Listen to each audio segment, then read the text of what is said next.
Lors d'une discussion, il est mentionné que les personnes qui se plaignent perdent beaucoup d'énergie.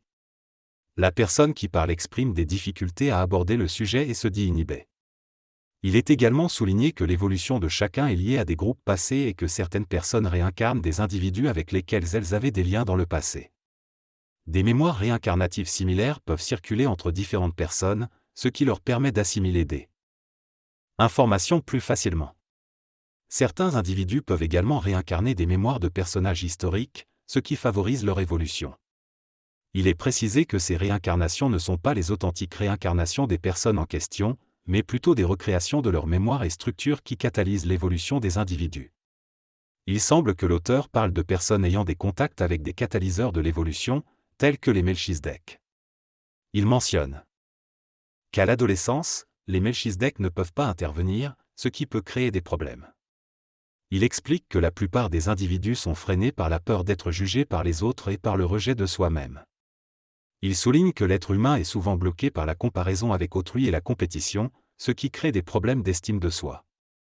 Il mentionne également que certaines personnes deviennent sauvages et se retirent, préférant ne pas être confrontées à la compétition. Il conclut en disant que l'intelligence peut servir à la fois pour et contre la personne, et que cela peut rendre l'individu malheureux. Le texte aborde le sujet du retrait et de la protection de soi.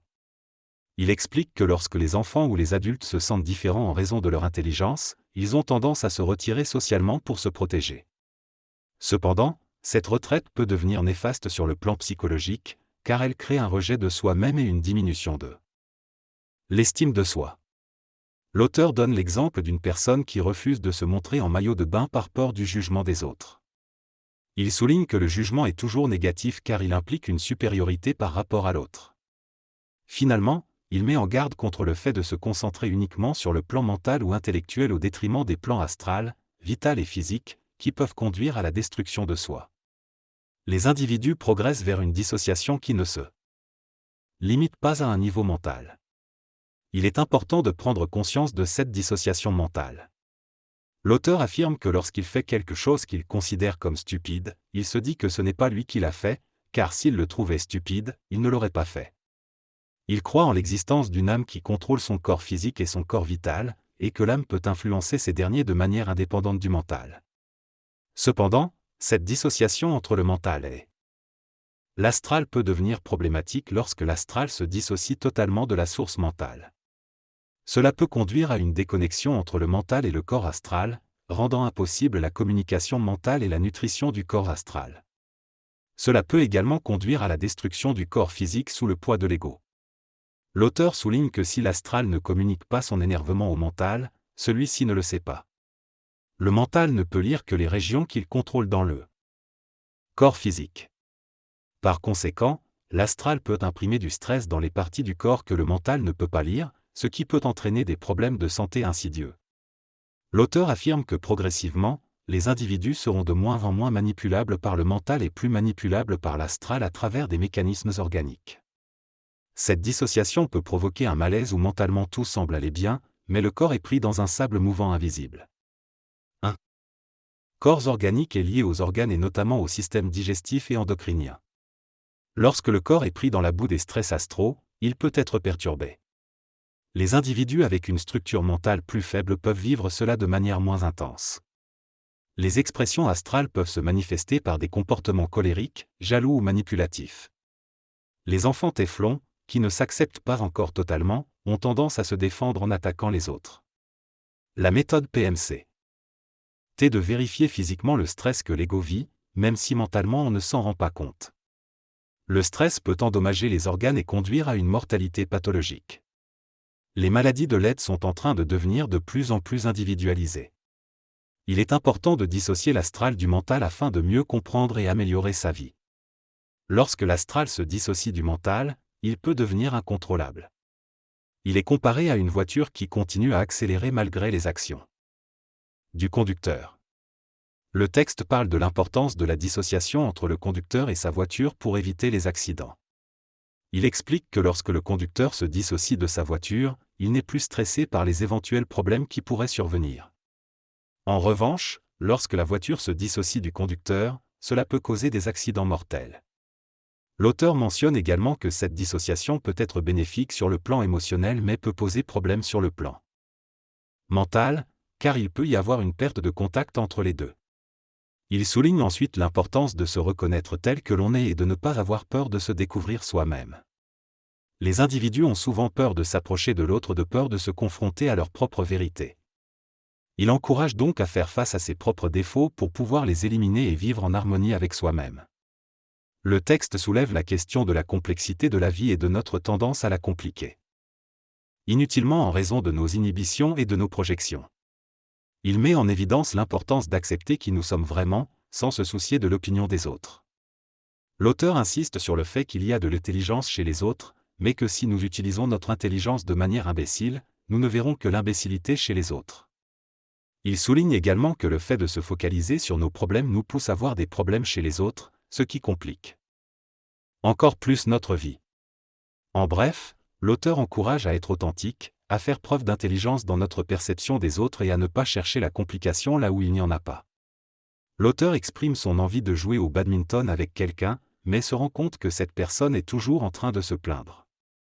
Il réalise alors que peut-être il contribue à nourrir cette attitude négative en exprimant sa propre colère ou en se plaignant de cette personne en son absence.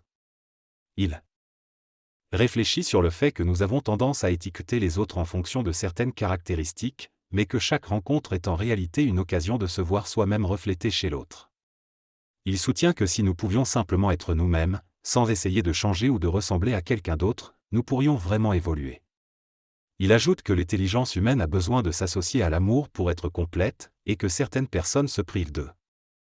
L'affection par peur d'être considérée comme stupide, mais que l'affection est en réalité une nourriture essentielle pour l'évolution de l'être humain. Finalement, l'auteur conclut en disant que l'être humain reprendra le contrôle de lui-même lorsqu'il sera capable de nourrir toutes ses dimensions, y compris l'affectif. Dans cette conversation, il est question du contrôle et de la façon dont il peut être perçu et exercé. L'interlocuteur soutient que le véritable contrôle ne réside pas dans une domination de soi ou des autres, mais dans la conscience de celui qui l'exerce. Il affirme que le contrôle de soi est essentiel pour être heureux, mais qu'il ne doit pas être confondu avec l'ego. L'exemple est donné d'une personne qui court sans se préoccuper des obstacles, ce qui est considéré comme un contrôle naturel du corps physique. Le contrôle mental est également abordé, soulignant qu'il peut être influencé par l'ego, mais qu'il peut être transcendé en s'ouvrant à une intelligence supérieure. L'évolution personnelle est présentée comme un processus de développement de différents niveaux de contrôle, jusqu'à ce que chaque aspect de l'être soit harmonieusement réunifié. Le contrôle émotionnel est mentionné comme essentiel pour régler les mécanismes internes et atteindre un état de désinhibition, où tous les plans de l'être sont alignés et contrôlés. Enfin, il est suggéré que le véritable contrôle est un processus magnifique de maîtrise de soi qui englobe tous les aspects de l'être. Dans cette conversation, il est souligné que le contrôle de soi n'est pas nécessairement conscient. L'ego n'a pas besoin de se sentir en contrôle pour se sentir bien centré. Les enfants sont souvent cités en exemple car ils contrôlent davantage sans même s'en rendre compte, ce qui est considéré comme une forme de pureté. Il est conseillé d'éviter de chercher constamment à se prouver à soi-même que l'on est correct, car cela signifie souvent un manque d'amour et de confiance en soi. Vers une conscience supérieure peut être plus fluide et moins perturbée si l'on se libère des inhibitions et si l'on est éduqué sur les mécanismes internes de son corps.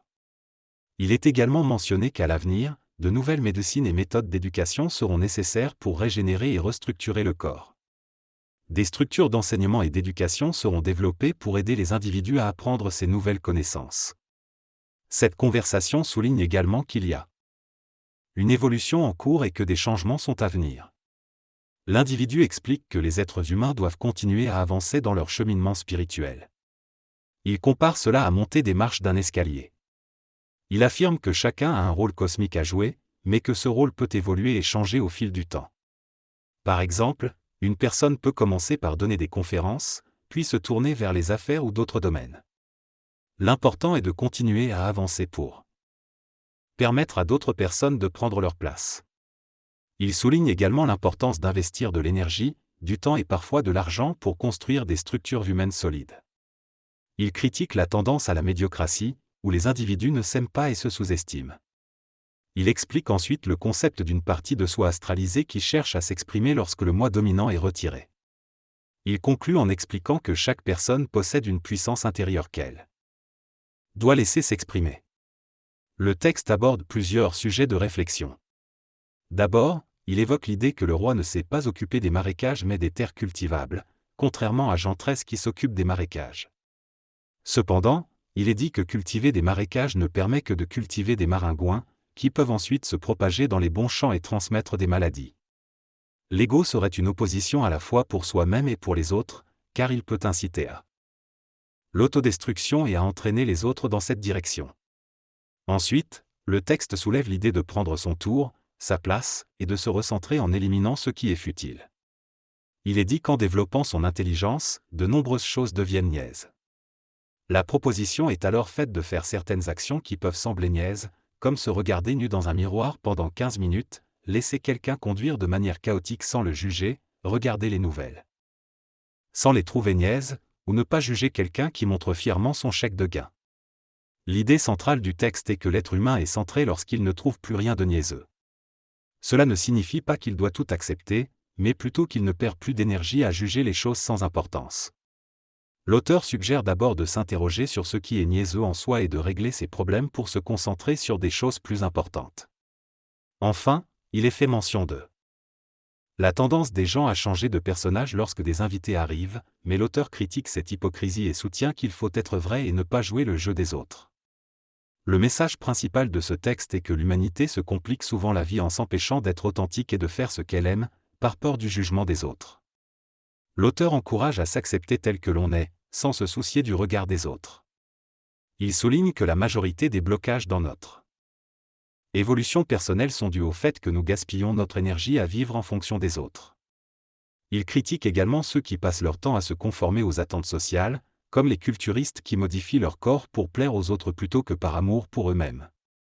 En fin de compte, l'auteur affirme que s'aimer soi-même est le véritable aboutissement de notre cheminement et que cela se reflète dans notre capacité à communiquer avec les autres de manière authentique.